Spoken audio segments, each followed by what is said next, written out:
There was a wedding in Rome.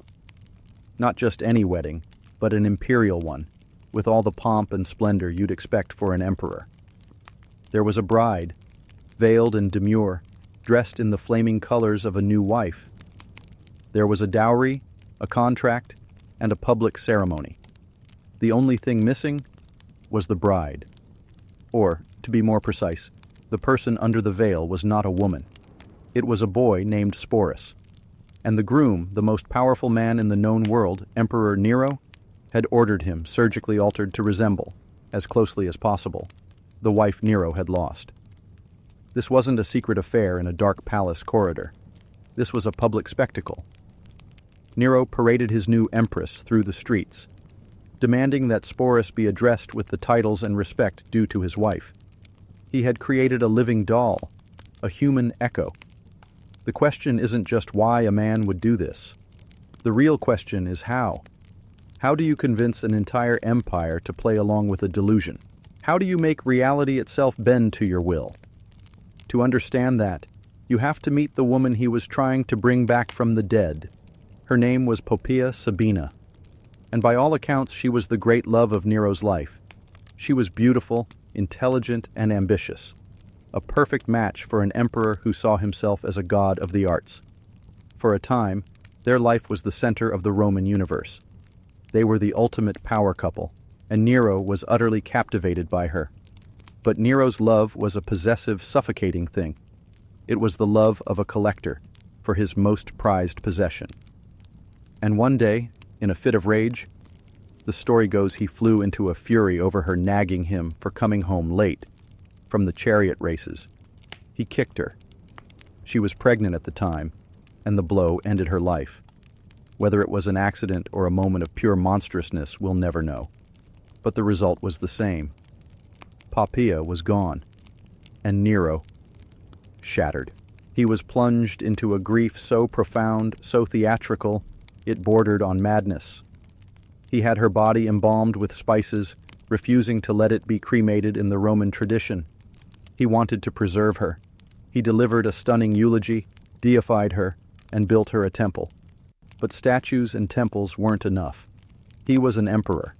He didn't just want to remember Poppaea, he wanted her back. He wanted to possess her again. And if the gods wouldn't return her, he would simply make a new one. Nero's solution wasn't to grieve, it was to find a replacement. And his search would lead him to a decision so twisted it would make Roman gossips, who had seen everything, truly speechless. The imperial scouts were given a strange and macabre task: find someone who looked like the dead empress.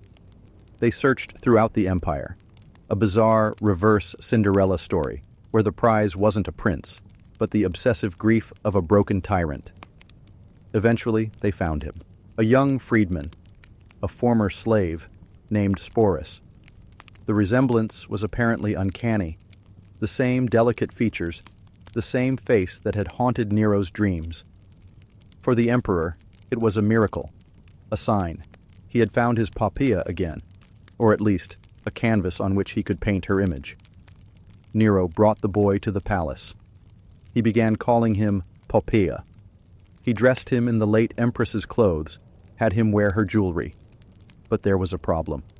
Sporus was a boy, and Nero didn't just want a companion who looked like his wife. He wanted a wife. He wanted to recreate the marriage he had lost. In Nero's mind, which was rapidly detaching from reality, there was a simple, horrifying solution. If Sporus's body was wrong, he would just fix it. He summoned the imperial surgeons and gave them an order that must have frozen their blood. They were to perform a castration. They were to remove every trace of Sporus's masculinity, to make him as pliable and feminine as Nero's fantasy required. This wasn't just cruelty. This was human taxidermy. But you can't just marry a boy in Rome, even one who has been so brutally altered. Or can you? All it would take was a little creative reinterpretation of reality and a very, very sharp knife. This is where you have to understand the terrifying nature of absolute power in Rome. For you and me, the law is a set of external rules we have to follow. For a Roman emperor like Nero, the law was whatever he said it was. The Senate, a rubber stamp. The courts, an extension of his will. He was the law. Full stop. So, when Nero decided he wanted to marry Sporus, the legal code wasn't an obstacle. It was a toy. He staged a formal legal wedding. He signed a marriage contract. He gave Sporus a dowry. He even had one of his own freedmen, a man named Pythagoras, officiate the ceremony, in which Nero himself played the bride in a previous, equally bizarre ceremony. But that's a whole other story of unhinged imperial behavior. For Sporus, this was a masterclass in legal perversion. As a freedman, Sporus already existed in a strange legal gray area. He wasn't a slave, but he wasn't a full citizen either. He was fundamentally dependent on his former master, in this case, the emperor. Nero exploited this dependency to its absolute limit. By marrying him, Nero wasn't elevating Sporus. He was finalizing his ownership. He transformed a person into a legal fiction, an object designated as wife. The act of castration sealed the deal, physically marking Sporus as a thing reshaped by the emperor's desire. The ceremony wasn't about love or partnership. It was a demonstration. It was Nero screaming to the world, "Look, I am so powerful. I can change a man into a woman. I can make a boy my empress. I can rewrite biology and law just by wishing it. What are you going to do about it?" The answer, of course, was nothing. But once you've created a living doll, what do you do with it? For Nero, the answer was simple. You put it on display for the entire world to see. Life as the Empress Sporus was a waking nightmare of performance. This wasn't a private fantasy kept within the palace walls. Nero was proud of his creation. He took Sporus on a grand tour of Greece, parading him in public processions. Crowds were expected to cheer for their new empress. Dignitaries were expected to pay their respects. Sporus was draped in the finest silks and jewels, always at Nero's side, a silent, beautiful testament to the emperor's power. Imagine the sheer psychological terror of it. Every waking moment, you are forced to be someone else. You have to answer to a dead woman's name. You have to wear her clothes. You have to receive the world's attention not as yourself, but as a ghost. The Roman elite, who were no strangers to imperial eccentricity, were horrified, not by the cruelty, they were used to that, but by the sheer, shameless degradation of Roman tradition. An emperor taking a male lover was one thing. It was practically a Tuesday in high society. But to stage a formal marriage, to call him Augusta, Empress, to force the world to participate in this elaborate, insane play, it was a step too far. It was a sign that the man in charge wasn't just decadent, he was fundamentally broken. The historian Cassius Dio tells a story of a Roman citizen who, upon seeing the new bride, quipped that it was a pity Nero's own father hadn't had such a wife. A dark, sarcastic joke that cut to the heart of the matter. Everyone knew this was a farce, but they were forced to applaud anyway. Sporus was trapped. He was the most famous person in the empire after Nero, and also the most powerless. A living prop in a one-man show. But a man who can bend reality to create his perfect empress won't stop there. And as Nero's grip on sanity loosened, he decided to apply the same logic to the entire city of Rome. The creation of Sporus wasn't an isolated act of madness. It was a symptom of a much larger disease. Nero's core belief was that reality was a suggestion, and his imagination was law. If he wanted to be the world's greatest singer and actor, he would force audiences to sit through his hours-long performances, locking the doors so no one could leave. If he thought a section of Rome was ugly and cramped, he wouldn't just start a renovation project. No. A massive fire would conveniently break out. The Great Fire of Rome in 64 AD, clearing the way for him to build a gigantic, opulent palace, his Golden House. He blamed the fire on a new religious sect, the Christians, and subjected them to unspeakable torments, using them as human torches to light his garden parties. You see the pattern? The logic is exactly the same as with Sporus. Don't like reality? Burn it down. Build a new one. Need a scapegoat? Invent one. The world is just a stage, and everyone in it is just an actor in his play. The Roman system of power which was built on tradition, law, and a shared sense of reality, was being dissolved by one man's narcissistic fantasies. The Sporus affair was the ultimate proof. If the emperor could unilaterally decide that a boy was his wife, what couldn't he do? He had declared war on reality itself. And when you do that, reality, eventually, fights back. The governors and generals on the frontiers, the senators in Rome, the people in the streets, they were all reaching a breaking point. An empire cannot run on the whims of a single, unstable mind. The system was about to collapse. But what happens to the doll when the master is gone? The story of Sporus didn't end with Nero's last breath.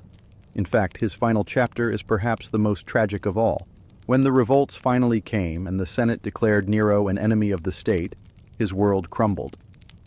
Abandoned by his guards, he fled the city, eventually taking his own life in a squalid villa, famously muttering, "What an artist dies in me." But Sporus survived him. He was a piece of imperial property, and he was passed down like furniture. First, he was taken in by Nymphidius Sabinus, the head of the Praetorian Guard who had betrayed Nero. Sabinus also married Sporus, forcing him to continue the grotesque charade of being a dead empress.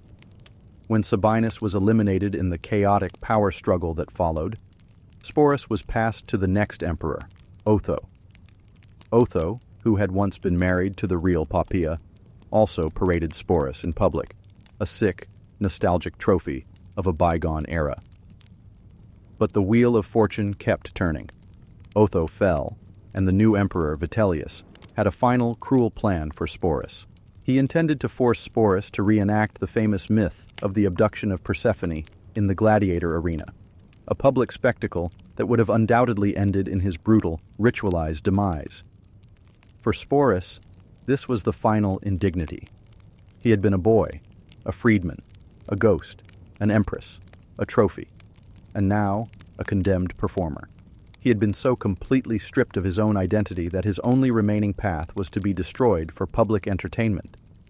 But before Vitellius could carry out his plan, Sporus made the first and last true choice of his own. He took his own life. It was the only way to escape the role that Nero had written for him. His story is a chilling reminder that when one person has the power to declare, "I am the law," nobody is safe. Reality becomes a cage, and the only freedom left is the one you find in the dark. What do you do when you want a divorce? It's an awkward conversation, sure, but you sign some papers, divide up the furniture, and you move on. But what if getting that divorce required permission from your boss? Annoying, but maybe manageable. Now, what if your boss was the Pope? And what if the Pope, for very political reasons, was never ever going to say yes? For most people, that's the end of the road. You're stuck. But if you're Henry VIII, King of England, you don't accept the rules. You look at the entire 1,000-year-old system of law and religion, the very fabric of reality for everyone in your country, and you decide it's all wrong. You decide the problem isn't your request. The problem is the system itself. And you have a simple, terrifying solution. Burn it all down and build a new one with you at the top. This isn't a story about a divorce. It's a story about a man who, to get out of one marriage and into another, broke a nation in half. In the beginning, nobody saw the tyrant. They saw a prince charming. Young Henry VIII was the superstar of European royalty. He was handsome, athletic, a scholar, a musician. He was the whole package. And he was, by all accounts, a deeply devout Catholic. He even wrote a scathing critique of Martin Luther that earned him the title Defender of the Faith from the Pope himself. The irony is so thick you could choke on it. He married his brother's widow, the Spanish princess Catherine of Aragon, and for a while they were happy. But their marriage was haunted by one critical failure. In a world where dynasties were everything, they couldn't produce a male heir. They had a daughter, the future Queen Mary, but one miscarriage and stillbirth after another followed. Henry grew obsessed. He became convinced this was not bad luck. It was a curse. He found a line in the book of Leviticus that said, "A man who marries his brother's wife will be childless. And for Henry, this was his aha moment. He wasn't just a man with a political problem. He was a righteous man being punished by God for a sin he didn't know he was committing. The marriage, he declared, was invalid in the eyes of the Almighty. Convenient, right? It was the perfect moral justification for what he really wanted, an annulment. And there was another, very powerful reason he wanted out. Her name was Anne Boleyn. And to get her, Henry was about to take on the most powerful man in Europe, and maybe even God himself. Anne Boleyn wasn't like the other ladies at court. She was sharp, witty, and had spent her formative years in the sophisticated, politically charged courts of France. She saw how the game was played. When the King of England turned his notoriously wandering eye on her, she didn't become his mistress. She refused. She wouldn't be a temporary amusement. She wanted to be queen, or nothing at all. This, for Henry, was gasoline on the fire of his obsession. He had to have her. So, he sent his top advisors, his cardinals, and his lawyers to Rome with a simple task: convince Pope Clement VII to grant the annulment. On paper, it should have been possible. The Pope had granted similar favors for other rulers. But Henry had the worst timing in history. Rome had recently been sacked by the armies of the Holy Roman Emperor, Charles V. And the Pope was, for all intents and purposes, the Emperor's prisoner. And who was Emperor Charles V? He was Catherine of Aragon's loving and very powerful nephew. There was no way on earth he would let the Pope dishonor his aunt. The answer from Rome was a resounding, politically motivated no. Henry was furious. He tried everything. He argued theology. He bribed cardinals. He threatened. Nothing worked. He was the mighty King of England, and he was being stonewalled by a foreign priest. He had hit a brick wall. The system wouldn't bend. But then a radical, previously unthinkable idea began to form in his mind, whispered into his ear by ambitious advisors like Thomas Cromwell and Thomas Cranmer.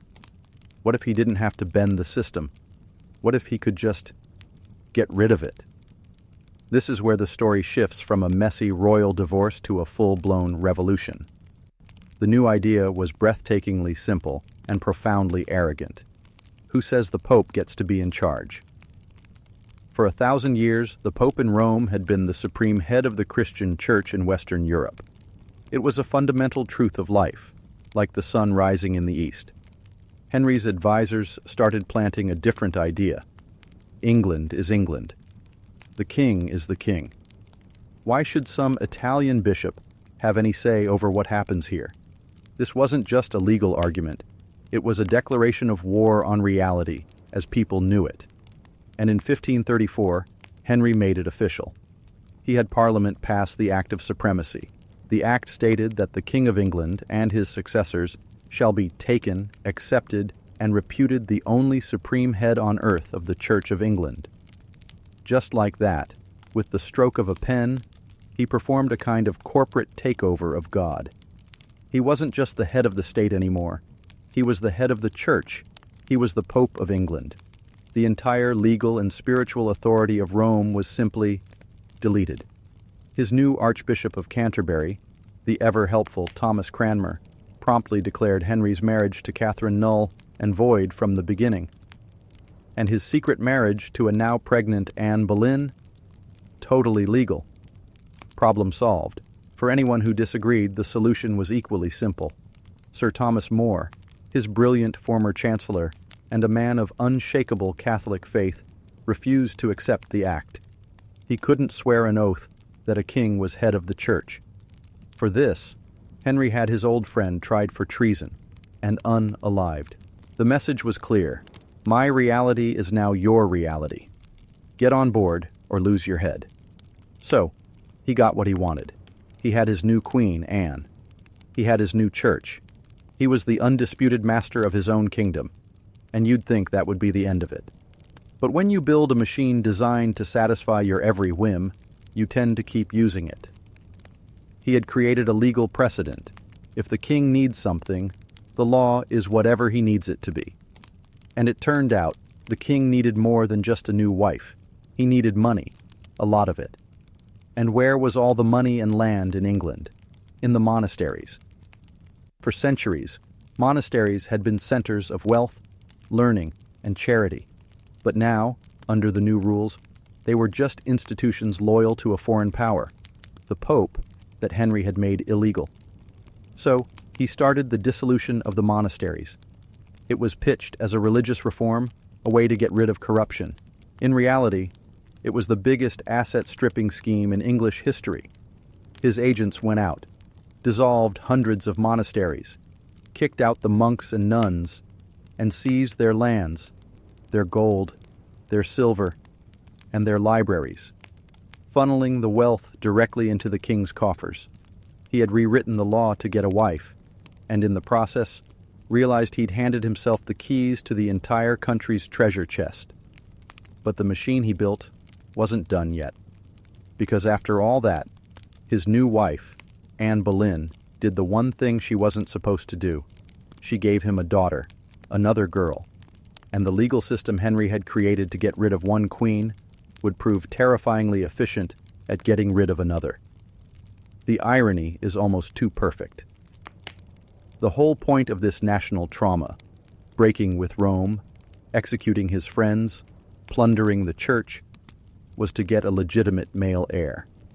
And Anne Boleyn gave him Elizabeth, a brilliant, history-altering daughter, but a daughter nonetheless. For Henry, it was the same nightmare all over again. He had turned the world upside down for this, and the result was the same. His passion for Anne quickly soured into paranoia and rage, and the legal toolkit he had invented was sitting right there, ready to be used. He didn't need the Pope's permission anymore. He was the Pope. He simply had his new, compliant legal system cook up some charges. Anne was accused of adultery, incest, and treason. The evidence was flimsy to non-existent, based on coerced confessions and court gossip.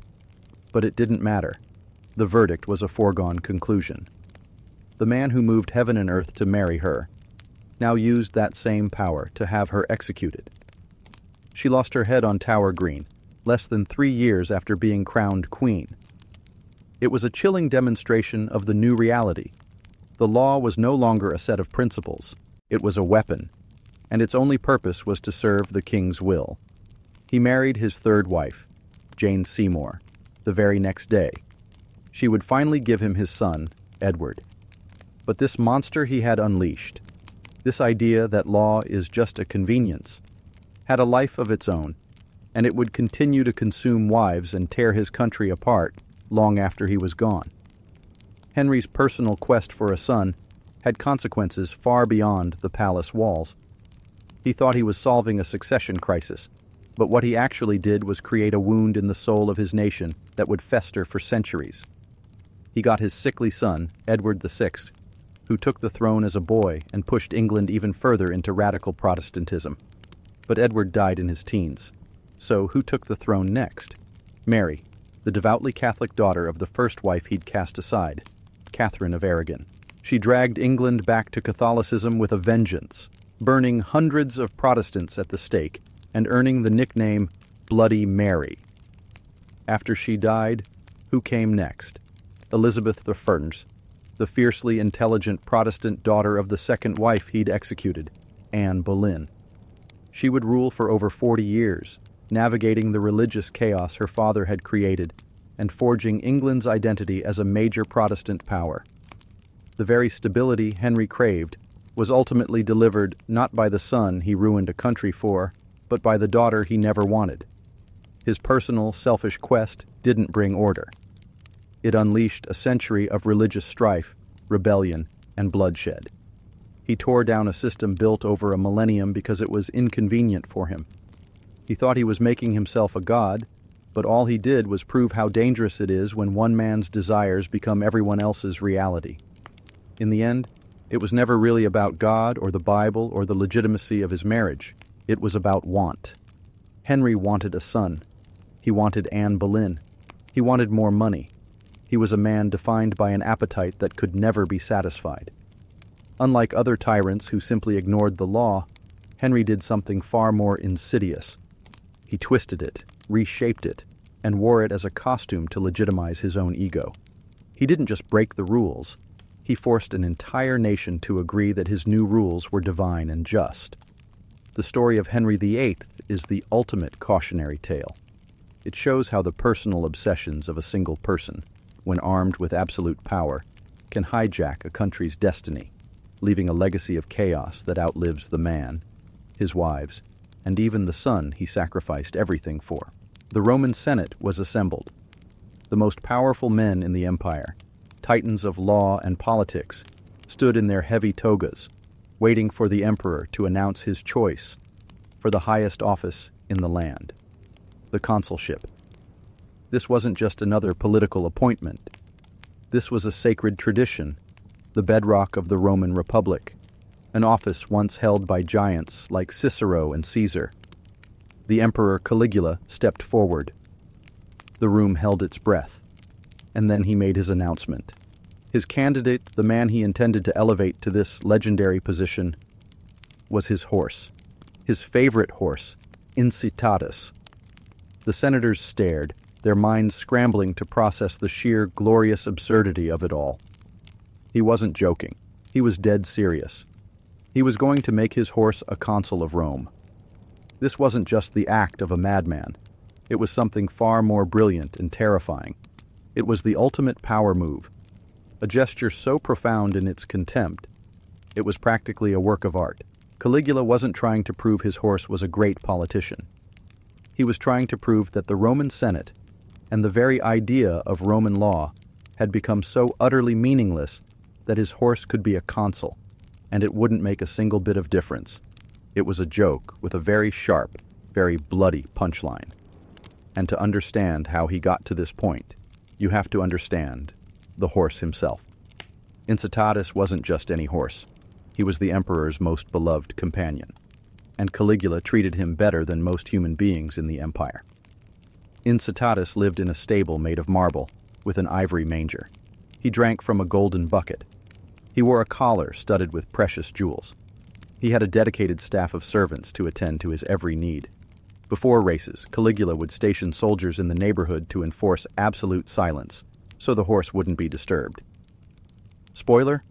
It didn't help him win more races, but it certainly annoyed the neighbors. Caligula would even invite Incitatus to dinner parties at the palace, where he would propose toasts to the horse's health and have servants offer him wine, or rather gilded barley, in golden goblets. To the casual observer, this looks like the bizarre affection of a deeply unhinged man, and maybe it was. But it was also performance art. Every jewel on Incitatus's collar, every slab of marble in his stable, was a calculated insult to the Roman aristocracy. Caligula was showing them, "My horse is more important than you. The comfort of this animal matters more to me than your political careers, your family histories, and your pretentious traditions." He was elevating an animal to the level of a senator, not because he thought the horse was human, but because he thought the senators were animals. A herd of well-dressed sheep who would follow wherever he led, and the proposal to make Incitatus consul was going to be the final, ultimate test of that theory. So let's talk about the job of consul. In the old days of the Roman Republic, being a consul was the peak of a political career. You were one of two men who held the highest executive power for a year. You commanded armies, presided over the Senate, and implemented the laws. It was a position of immense prestige and genuine authority. But by Caligula's time, things had changed. The Republic was a ghost. The emperor held all the real power. The consulship was now mostly a ceremonial honor, a fancy title the emperor bestowed on his favorites to keep them happy. It was a rubber stamp, a gold-plated, very prestigious rubber stamp, but a rubber stamp nonetheless. Caligula saw this hypocrisy with crystal clarity. He watched the so-called great men of Rome bow and scrape, desperate for this hollowed-out title. He saw them pretending their jobs still mattered, that they weren't just puppets in his imperial theater, and he found it hilarious. The plan to nominate Incitatus was a masterstroke of political trolling. It was a logical conclusion taken to an insane extreme. If the job of consul is just to stand there and look important, why not a horse? Incitatus could stand there. He could look important, especially in his custom-made purple blanket, the color of Roman royalty. He couldn't debate policy. But let's be honest, how much debating were the current senators really doing? It was the perfect, brutal satire. He wasn't just breaking a rule. He was holding up a mirror to the entire Roman political class and forcing them to look at how pathetic they had become. He was saying, "Your highest honor is so worthless, my horse could do it."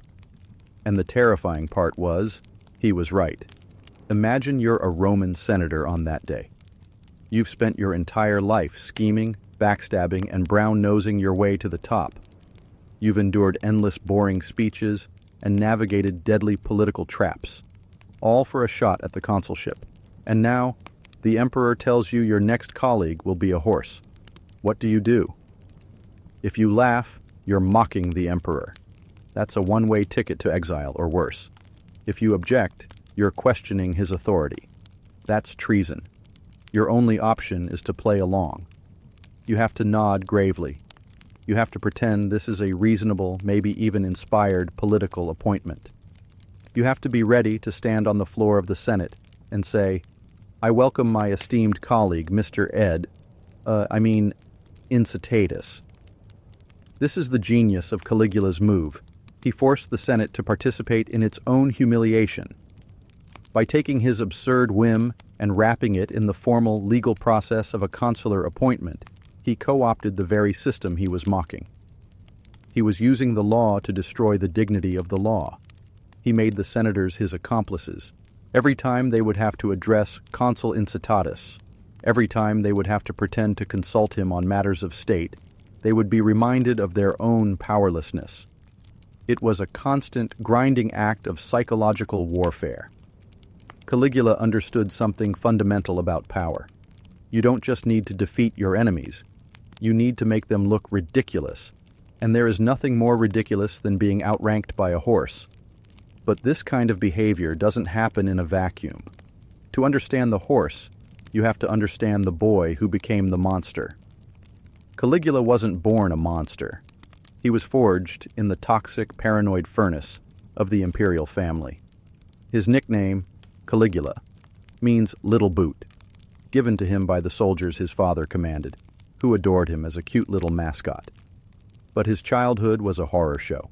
His father, the beloved hero Germanicus, died under mysterious circumstances, likely poisoned on the orders of the reigning emperor Tiberius. His mother and two older brothers were arrested, exiled, and systematically destroyed by Tiberius's regime. Young Caligula was spared, but he was taken to live on the island of Capri with the very man who had murdered his family.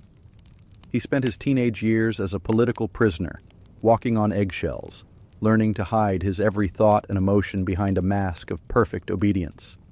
He survived by becoming the perfect actor, anticipating the paranoid whims of a tyrant.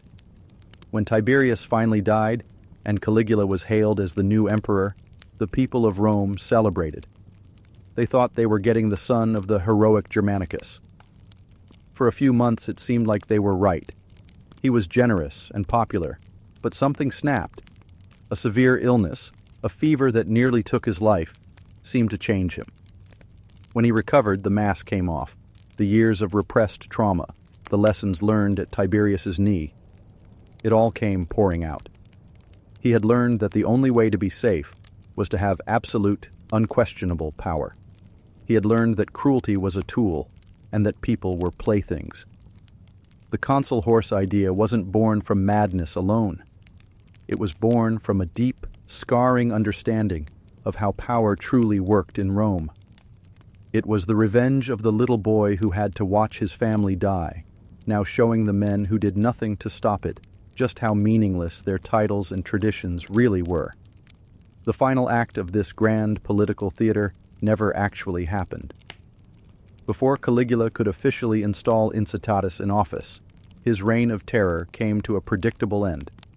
The senators he had relentlessly humiliated, the Praetorian Guard he had mocked and abused, they finally had enough.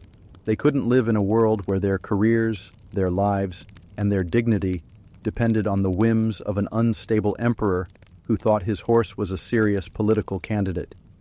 A conspiracy formed, and in the year 41 AD, Caligula was cornered in a palace corridor and stabbed to death by his own bodyguards.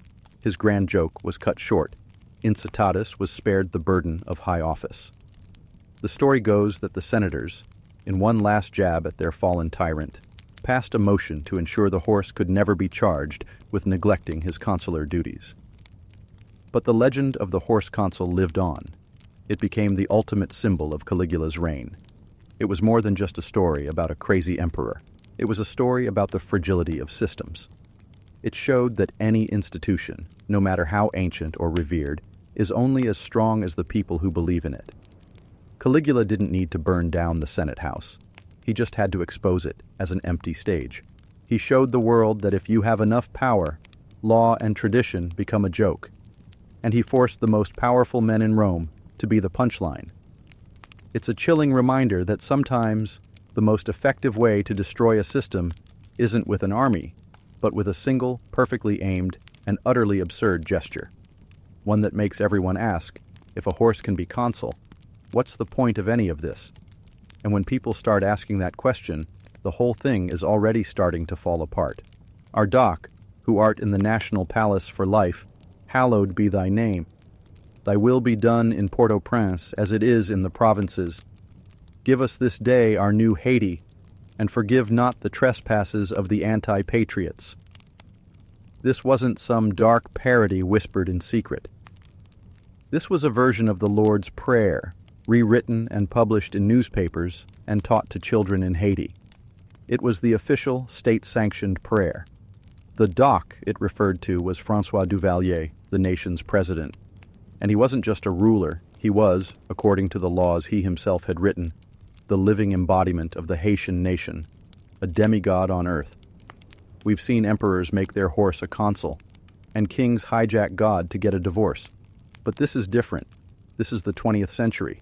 This is a man who used the modern, rational tools of a constitution and a legislature to officially, legally, declare himself divine. It's the ancient game of absolute power played with a modern rulebook, proving that the desire to become a god never really goes out of style. To understand how a mild-mannered doctor pulled this off, you first have to meet the man before the myth. Before he was Papa Doc, the feared dictator, he was just Dr. François Duvalier. He was a quiet, unassuming country physician. He spent years working in rural clinics, treating the poorest of the poor for horrific diseases like yaws. He was seen as a man of the people, a humble intellectual who understood the soul of Haiti, and he did. While treating bodies, he was studying minds. He became an expert in Vodou, the folk religion that pulsed through the veins of the nation. He didn't see it as superstition. He saw it as a source of immense psychological power, a deep cultural current that could be harnessed. He looked like a nerdy, soft-spoken academic. He wore thick glasses and spoke in a low, nasal voice. Nobody saw him as a threat. They saw him as a patriot, a nationalist, who wanted to restore black pride to a nation long dominated by a light-skinned elite. In 1957, he ran for president. He promised reform. He promised to help the poor. He won. And for a little while, it seemed like Haiti had chosen a healer. But you have to understand, a healer knows exactly where the pressure points are. A doctor knows how to cure, but he also knows precisely how to wound. And once the palace doors closed behind him, the quiet doctor began a monstrous transformation. The healing was over. The surgery was about to begin. The first thing a new tyrant needs is a new set of monsters. And Papa Doc created the most terrifying bogeymen in the Caribbean, the Tonton Macoute. Officially, they were the Volunteers for National Security. In reality, they were his private army of thugs and fanatics, accountable to no one but him. They wore dark sunglasses, blue denim shirts, and often carried machetes. They didn't need warrants to arrest people. They didn't need evidence to carry out punishments. They would appear out of nowhere, grab their victims, and those people would often never be seen again. But their real power wasn't just physical. Papa Doc expertly wove them into the fabric of Vodou mythology. The name Tonton Macoute comes from a Haitian folktale about an Uncle Gunnysack who kidnaps naughty children and eats them. The Macoutes were the folktale made real. They were everywhere and nowhere. People whispered that they were zombies, that they could read minds, that they were immune to bullets. Papa Doc now had his enforcers, his instruments of fear. But brute force only gets you so far. To achieve true immortality, you need to rewrite the rules of reality itself. And for that, you need a pen, not a machete. This is where Papa Doc's genius for legal perversion truly shines. He didn't just ignore the Constitution, he weaponized it. In 1961, he decided his 6-year term wasn't nearly long enough. So he held a new election. There was only one candidate, him. The ballots were even more efficient. They were simply printed with a yes already marked next to his name. The official result was 1,248 votes to 0. Congratulations, you've just been re-elected. But why settle for another term when you can have all of them? In 1964, he went for the grand prize. He had his rubber-stamped legislature draft a new constitution. This document contained the magic words. Article 197 declared him president for life. It gave him absolute executive power, and most critically, the right to name his own successor. He had legally transformed a republic into a monarchy with a single vote. But it went further. This wasn't just a power grab, it was an ascension. The new constitution officially declared him the incorporeal embodiment of the nation. Think about that phrase. He wasn't just leading the nation. He was the nation. The land, the people, the history, the future, it was all contained within his physical body. This is a legal document that smells of sulfur and fear. It means that to oppose Papa Doc is not just a political disagreement. It is treason against the very idea of Haiti. It is an attack on the soul of the country. He had used the supreme law of the land to perform a miracle of political alchemy, turning a man of flesh and blood into an abstract, immortal concept. But a god needs a church, and Papa Doc was about to open franchises all over Haiti. With his god status now enshrined in law, Papa Doc began building the cult of personality. This is where his knowledge of voodoo became his most powerful weapon. He didn't ban the religion like previous rulers. He hijacked it. He publicly adopted the image of Baron Samedi, the voodoo loa, or spirit, of the dead. Baron Samedi is often depicted in a black top hat, a black suit, and dark glasses, speaking in a nasal voice, while presiding over the crossroads between the living and the dead. Sound familiar? Papa Doc started dressing exclusively in black suits and dark glasses. He consciously mimicked the Baron's nasal speech pattern. The message was clear, and it sank deep into the Haitian psyche. I am the gatekeeper of death. He blended Catholic and Vodou imagery with his own myth. Pictures appeared showing Jesus Christ with his hand on Papa Doc's shoulder, with the caption, "I have chosen him." His propaganda machine churned out stories of his supernatural abilities. The most famous came after the assassination of U.S. President John F. Kennedy in 1963. Kennedy had been highly critical of Duvalier's regime and had cut off aid. After JFK's demise, Papa Doc claimed credit. He said he had put a curse on the American president, performing a voodoo ritual that sealed his fate. Was it true? Of course not. But did people in Haiti believe it? You bet they did. It made him seem untouchable, a man who could strike down a superpower with black magic. He was no longer just a president for life. He was a god of death, and his reign was seemingly guaranteed by the forces of the underworld. But even a living god can get sick, and a system built on one man's ego is terrifyingly brittle. In 1959, years before he was officially a god, Papa Doc suffered a massive heart attack and fell into a coma. For a time, his second-in-command, a man named Clément Barbeau, took over and ran the country. He kept the Tonton Macoute in line and maintained order. When Duvalier finally recovered, was he grateful? Did he thank the man who saved his regime? Of course not. He was terrified. Barbeau had proven that the country could run without him. He had shown himself to be competent. and in a totalitarian system, competence is the ultimate threat. Papa Doc had Barbeau and his family arrested and thrown into a notorious prison. Later, convinced Barbeau had transformed into a black dog to escape, Duvalier ordered all black dogs in Haiti to be put down. Barbeau was eventually found and eliminated. The lesson was learned. No one could be allowed to look capable. No one could be a potential replacement. The God King had to be the only sun in the sky. While he was busy eliminating rivals and building his myth, Haiti crumbled. The economy collapsed. Professionals and intellectuals fled the country in a massive brain drain. The country grew poorer and more isolated, a nation held hostage by one man's bottomless ego.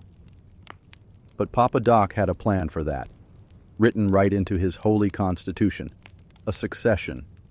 He had a son, Jean-Claude, a plump, quiet 19-year-old known mostly for his love of fast cars and motorcycles. This was to be the heir to the divine throne, and in his final years, Papa Doc prepared to hand over the nation he embodied to the boy who would be known as Baby Doc. The system was designed for immortality, but the man himself was not. François Duvalier, the president for life, the embodiment of the nation, the man who claimed to be a god, died peacefully in his bed in 1971. He was never overthrown. He was never brought to justice. By the standards of a dictator, he won. He used the tools of the 20th century, mass media, political parties, and constitutional law, to achieve the same goal as the most unhinged Roman emperor. He proved that you don't need ancient rights or divine right of kings to become a god. All you need is a population gripped by fear, a mastery of their deepest beliefs, and a legal system flexible enough to declare that you are no longer a man, but the state itself. His legacy was a nation in ruins and a dynasty of corruption that would eventually collapse under its own weight. But the story of Papa Doc is a chilling, modern testament to a timeless, terrifying truth. The most dangerous tyrant isn't the one who breaks the law. It's the one who rewrites it in his own image and forces an entire country to pray to him. Imagine a surgeon, his face calm and focused, his hand steady. He isn't working to heal. He is working to remove something he has deemed a cancer from the body politic. He doesn't use a scalpel of steel. He uses a scalpel of ink and paper, of paragraphs and subclauses, of definitions and decrees. Each cut is precise, logical, and sterile. This isn't the wild, screaming tyranny of a Caligula or a Nero. This is something far colder and infinitely more terrifying. This is the story of the Nuremberg Laws. It's the story of how a modern, civilized nation used the dry, boring language of bureaucracy to methodically and legally dismantle the humanity of millions of its own citizens. It's the story of how, step by step, law by law, an entire group of people were redefined as non-persons, paving a legal, well-lit, officially stamped road that led directly to the gates of Auschwitz. Before the laws, there was the hate. The Nazi Party rose to power on a wave of it, blaming Germany's problems on its Jewish population. But street-level thuggery and hateful speeches can only get you so far. It's chaotic, inefficient. To truly excise a people from a nation, you need a system. You need the full, dispassionate force of the state. The Nazis understood this with chilling clarity. Their goal wasn't just to harm Jewish people. It was to make them legally cease to be people in the first place. The evil here wasn't wearing a crown. It was wearing a suit and tie, sitting in a quiet office, drafting legislation. The first step was to answer a seemingly simple but legally critical question. What, exactly, is a Jew? You can't persecute a group if you can't define it. So, in 1935, at their annual rally in the city of Nuremberg, the Nazis unveiled their solution: the law for the protection of German blood and German honor, and the Reich Citizenship Law. These weren't ranting manifestos. They were presented as calm, rational legal documents. They tackled the Jewish question with the detached precision of a biologist classifying a new species of insect. The law stated that a person was a full Jew if they had 3 or 4 Jewish grandparents. A Mischling, or mixed blood, of the first degree had 2 Jewish grandparents. A Mischling of the second degree had 1. It was a bizarre, obsessive racial calculus. Your faith didn't matter. Your family's contributions to German culture didn't matter. Whether you fought for Germany in the Great War didn't matter. All that mattered was this cold, bureaucratic definition of your blood. Think about the insanity of it. The state was now peering back through your family tree, assigning fractions of identity to you. It was a system that could turn neighbors against each other as people scrambled to prove their Aryan lineage. A single Jewish grandparent you never even met could now determine your entire existence. This legal definition was the foundational cut. It isolated the cancer. It drew a line through the heart of German society. On one side were citizens, on the other were something else. And once you have legally defined a group as other, the next step is to legally strip away their rights, piece by piece. The Nuremberg Laws were a masterclass in gradualism. The scalpel cut slowly, methodically, so as not to cause too much alarm at once. First, the law for the protection of German blood and German honor. It forbade marriages and any intimate relationships between Jews and non-Jewish Germans. It was pitched as protecting the purity of German blood. A sign in a park saying, "Jews not welcome," is ugly, but it's just a sign. A law that dictates who you can and cannot love, who you can and cannot build a life with, is a fundamental severing of a person from the society they live in. It turns every interaction with your non-Jewish neighbors into a potential crime. It makes you a source of pollution. Then came the Reich citizenship law. It was deceptively simple. It created 2 new classes of people. Citizens of the Reich, who were of German or kindred blood and enjoyed full political rights, and nationals, who were subjects of the state but had no rights. All German Jews were now just nationals. With the stroke of a pen, they were disenfranchised. They couldn't vote. They couldn't hold public office. They were no longer participants in their own country. They were merely inhabitants, living on sufferance. This wasn't a mob chasing people through the streets. This was a quiet, legalistic strangulation, happening in government offices and town halls across the country. And the cuts kept coming, deeper and deeper. Once you've been legally defined and legally separated, the next phase is to dismantle your life.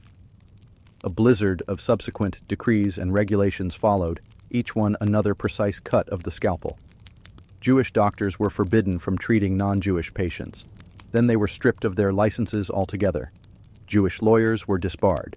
Jewish professors were fired. Jewish-owned businesses were Aryanized, forcibly sold at a fraction of their value to non-Jewish Germans.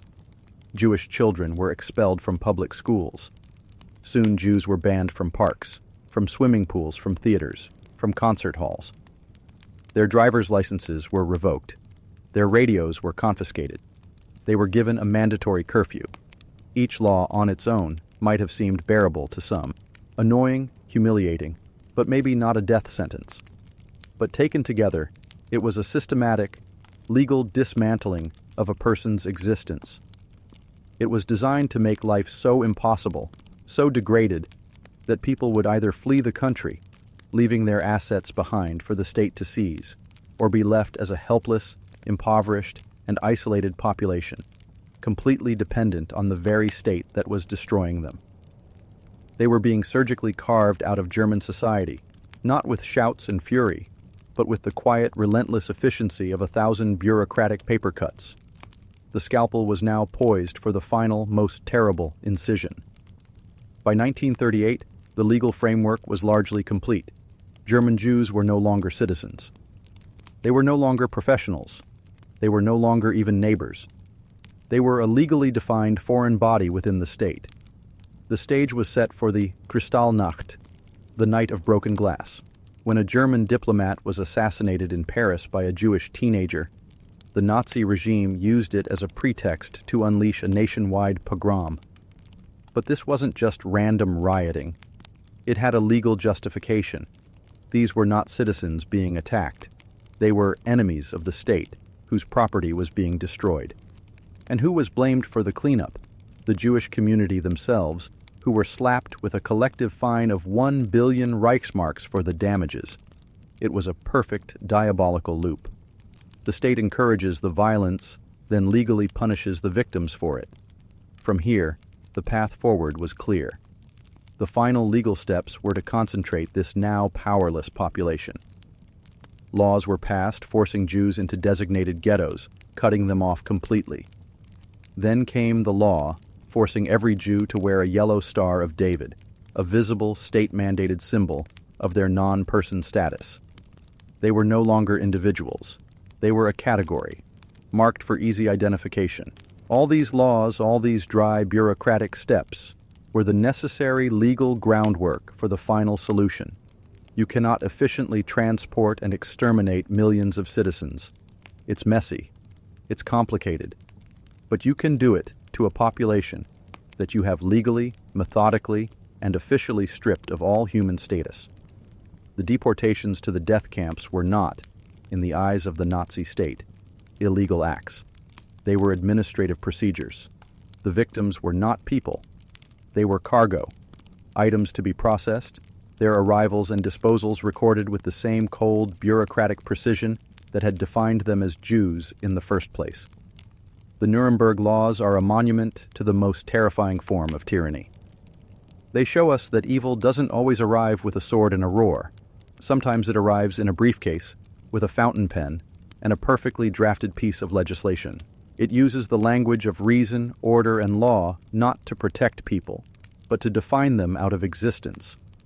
It proves that the most dangerous weapon in the hands of a tyrant isn't an army, but the law itself, when turned from a shield into a scalpel. It's a chilling reminder that the road to barbarism is often paved with legal documents, and that the first step towards building a death camp is to pass a law that says who belongs inside. What if the law wasn't rewritten? What if it was just erased? Not just the legal code, but the very ideas that underpin it. The idea of money, the idea of family, the idea of cities, of schools, of books, of history itself. This isn't the story of a tyrant twisting the law to his will. This is the story of a regime that took a flamethrower to the entire concept of human civilization in order to build a perfect world on the ashes. This is the story of Pol Pot and the Khmer Rouge.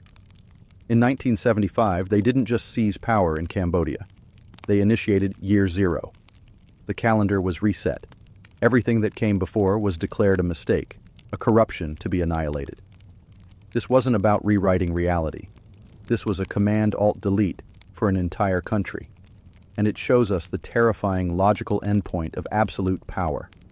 A society where the only law is the whim of the state, and the only crime is to remember what it was like to be human. Before he was Pol Pot, the architect of genocide, he was Saloth Sar, a young Cambodian student studying radio electronics in Paris. It was there, in the cafes and student halls of the 1950s, that he became enchanted with a radical, utopian vision of communism. He wasn't a brilliant scholar. He wasn't a charismatic leader. He was quiet, enigmatic, and filled with a burning, fanatical belief.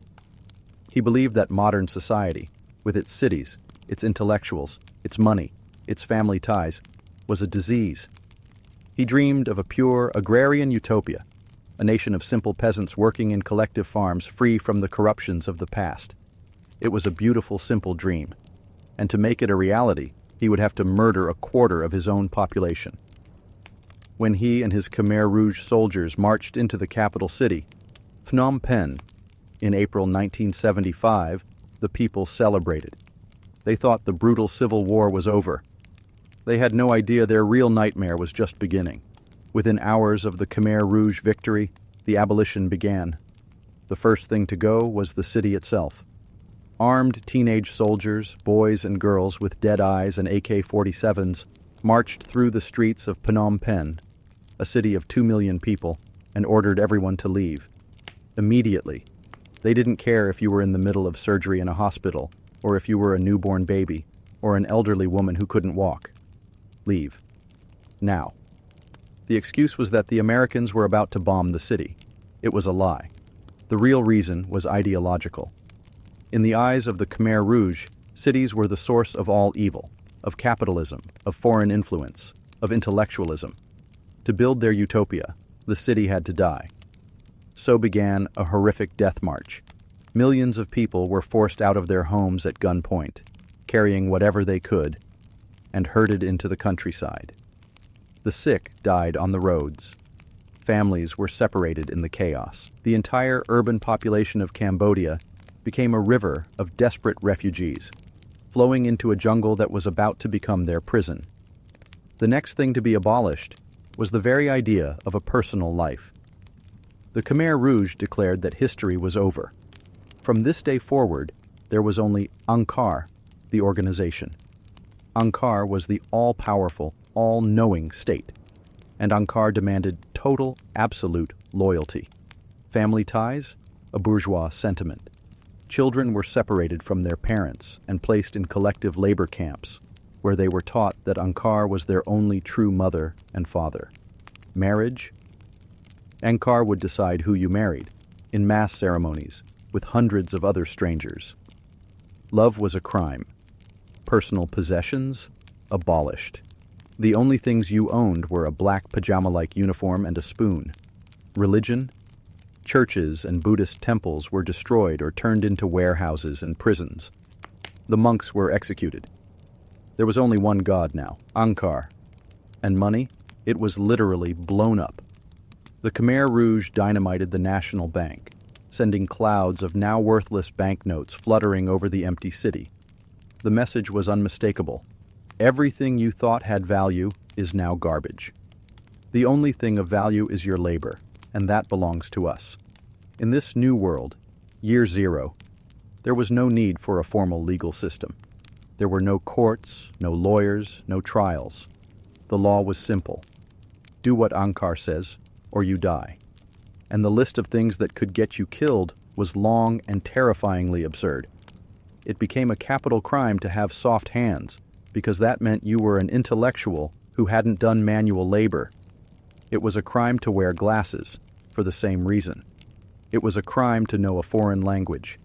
It was a crime to complain about the food, a thin rice gruel. It was a crime to forage for your own food. It was a crime to express affection for a family member. It was a crime to mourn the dead. It was a crime to have been a doctor, a teacher, a lawyer, a shopkeeper, an engineer in the old society. These people were the new people, the city dwellers, considered tainted beyond redemption. They were marked for death. The base people, the rural peasants, were considered pure, but even they were not safe. Any sign of independent thought could get you a one-way trip to what came to be known as the killing fields. The killing was not chaotic. Like the Nazis, the Khmer Rouge were methodical.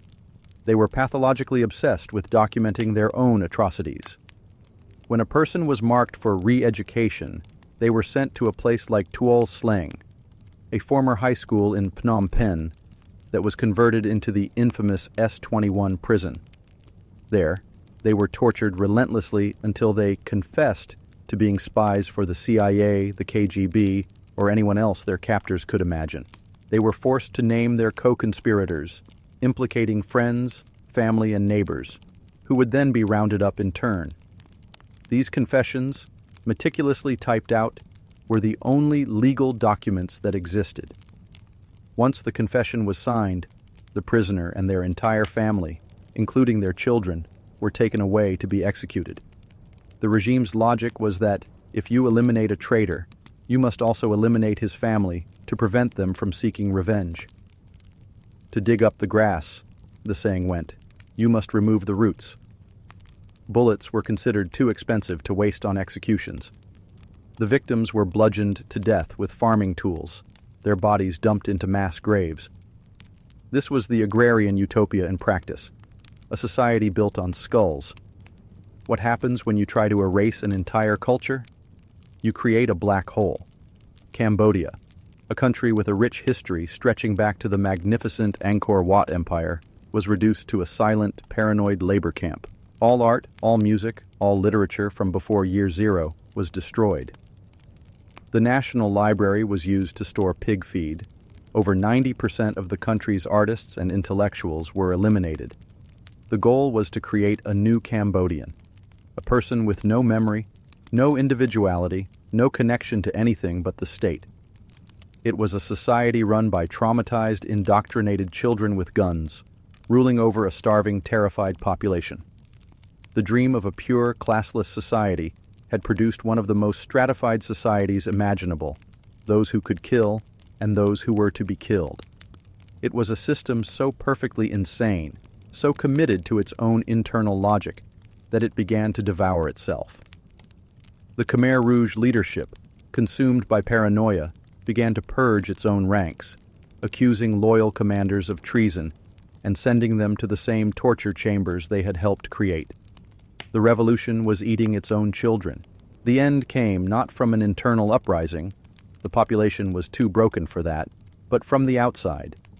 In 1979, after years of border clashes, neighboring Vietnam invaded. The Khmer Rouge regime, brittle and hollowed out by its own purges, collapsed almost instantly. Pol Pot and his remaining followers fled into the jungle, where they would continue a guerrilla war for years, but their hellish experiment was over. The world was finally able to see the full horror of what had happened in democratic Kampuchea. An estimated 1.7 million people, nearly a quarter of the population, had perished from execution, starvation, and disease. The cities were empty husks. The rice fields were full of bones. The survivors were walking ghosts, haunted by what they had seen and done. The attempt to create a perfect society from scratch had resulted in a near-total destruction of a nation. Pol Pot's abolitionist act shows us the ultimate limit of tyranny. It's what happens when a ruler's power is so absolute that he no longer needs to twist the law, but can simply command it, along with history, memory, and love, to disappear. It's a terrifying glimpse into year zero, a reminder that the most dangerous dream is the one that seeks to build a utopia on a foundation of unmarked graves.